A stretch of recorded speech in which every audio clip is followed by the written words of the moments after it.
Would you believe me if I told you? Nintendo, the company that gave us Mario, Zelda, and Pokemon, almost became a love hotel business? Yep.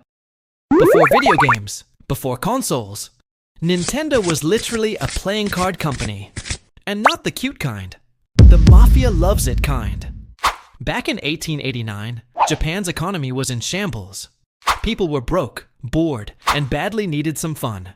So a guy named Fusajiro Yamauchi thought, fine, if everyone's depressed, I'll sell happiness in card form. He hand-painted some fancy playing cards called Hanafuda. The government banned gambling, so he was like, no, it's not gambling. It's artistic appreciation. Guess what? Art didn't blow up. Illegal card games did. Every bar, every back alley, even the local gangsters were playing his cards. So yes, Nintendo's first customers were literally the Yakuza. Congratulations, you just unlocked the Mafia DLC of Nintendo history. Fast forward a few decades. TVs, toys, and pop music took over Japan.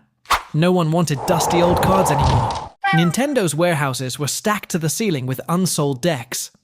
Employees were basically playing the inventory out of boredom.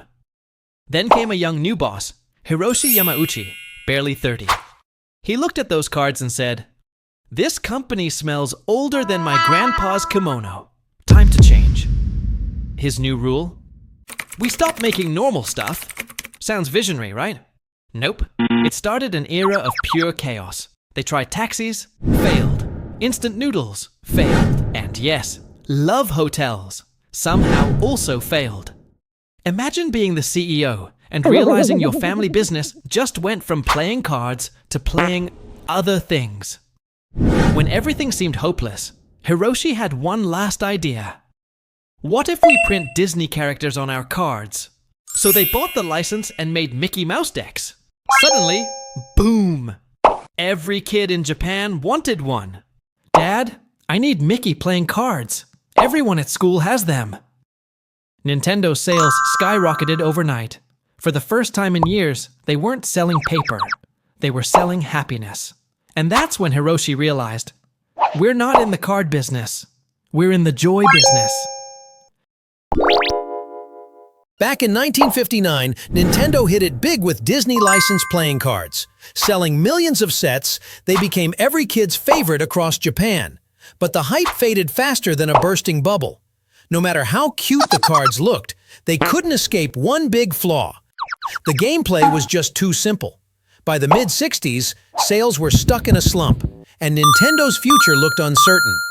Just as the company was searching for a way out, an engineer who spent his days fixing machines, Gunpei Yokoi, unexpectedly became the hero. Legend has it, one day while repairing a conveyor, he saw a mechanical arm extending and retracting.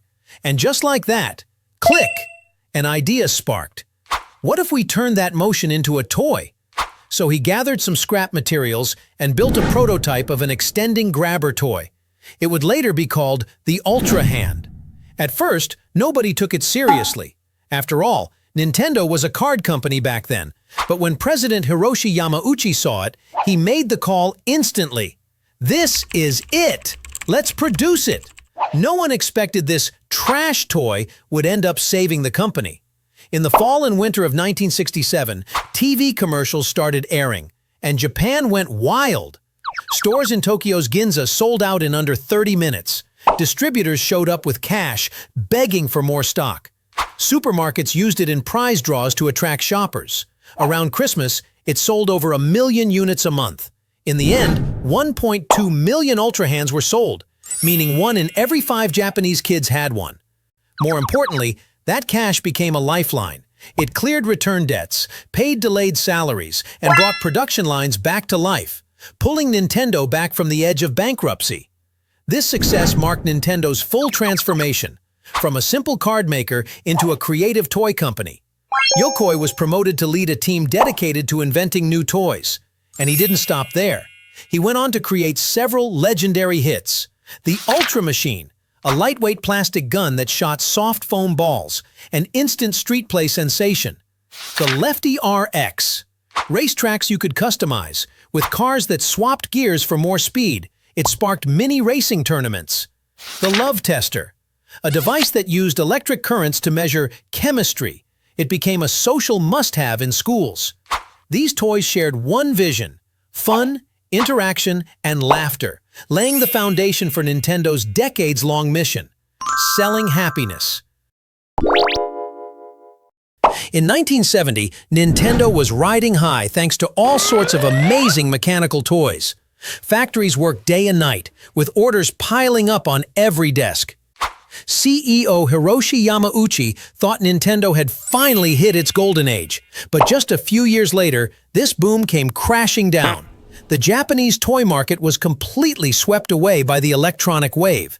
Sony and Bandai were rolling out toys left and right that could light up, make sounds, and move. Fresh, flashy, and full of the future. By comparison, Nintendo's mechanical toys looked like relics from the past.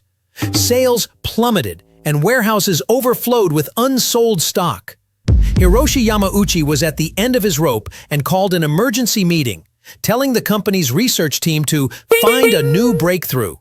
At the same time, engineer Gunpei Yokoi was stumped. Plastic gears, wind-up mechanisms. None of it could hold children's attention anymore.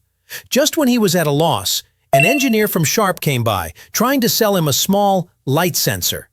Gunpei Yokoi looked at this tiny sensor and suddenly had a spark of inspiration.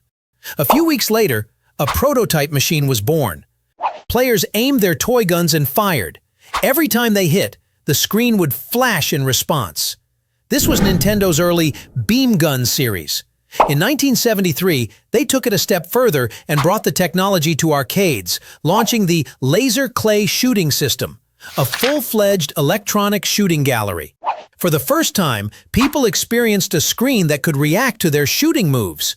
This light gun revolution not only saved Nintendo, but also marked the company's first step into the world of electronic, interactive entertainment. From that moment, Nintendo was no longer just a toy company, but was on its way toward video games.